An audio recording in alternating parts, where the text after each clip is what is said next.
Stay tuned for more interesting and entertaining content on our Shorts and Sweet channel. Subscriptions and likes are a great way to help us create better content.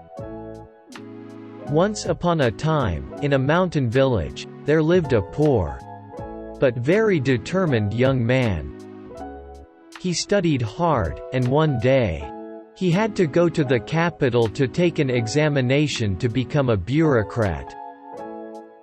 As he was leaving, his mother gave him a grain of rice and said, "You're traveling a long way. And it's only a grain of rice. So take care of it, you never know where you'll need it." The bachelor was walking along the road when it got dark, and he decided to stop for the night at a tavern. The bachelor called out to the owner and gave him a grain of rice, saying, "This is precious grain, please take good care of it." The owner looked puzzled, took the grain and clicked his tongue. "It's just a common grain of rice. What's so precious about it?" The owner stuck out his mouth and grumbled. Thinking that the bachelor was making fun of him, the owner threw the rice into the yard, where a mouse scurried over, grabbed it, and ran away. The next day, the bachelor said to the owner, "I have to go on my way. So please give me back the rice I left behind." The owner was annoyed and said, "What do you want me to do with the rice? It's been eaten by a mouse."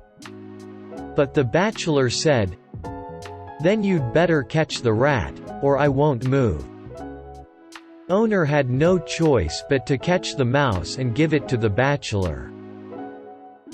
The bachelor went on his way and found another inn that night, and asked to keep the mouse. The innkeeper was offended, but he accepted the mouse because it was a guest's request, but he felt it was dirty. So he threw it into a shed, where a cat ate it. The next day, the bachelor was looking for the mouse. And he was just as angry as yesterday, demanding that the innkeeper give him the cat that had taken the mouse. The innkeeper was forced to give him the cat. That evening, the bachelor, who was staying at the inn again, left the cat with the innkeeper. Meow, meow, meow. The cat ran to the barn where the cow was tied up.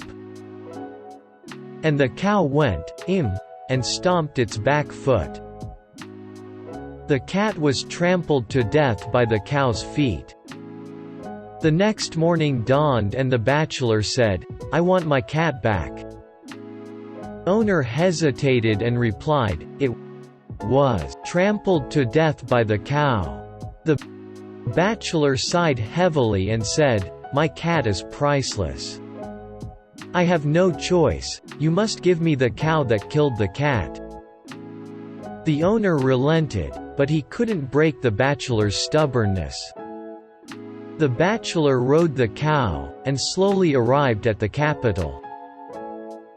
"Ah, I'm finally in the capital," the bachelor exclaimed as he led his ox into an inn.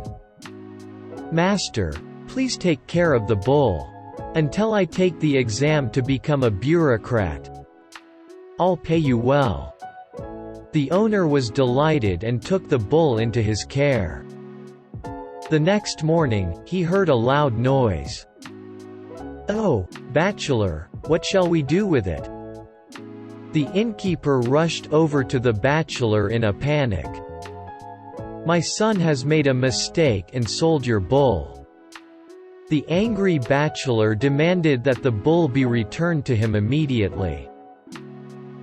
But the innkeeper said, "The bull has already been killed for the Prime Minister's daughter's birthday feast." The bachelor ran all the way to the Prime Minister's house and shouted, "Perhaps the Prime Minister should return my bull." The Prime Minister was surprised and asked him why. The bachelor explained in detail how he got the bull. The Prime Minister laughed out loud and said, "But how do you expect me to give you back the bull that we've already eaten?" Then the bachelor said, "Then I'll have to take the person who ate the bull with me." The Prime Minister said, "Ha ha ha, I like your guts. I'll gladly entrust my daughter to you." In this way, the bachelor became the son-in-law of the Prime Minister.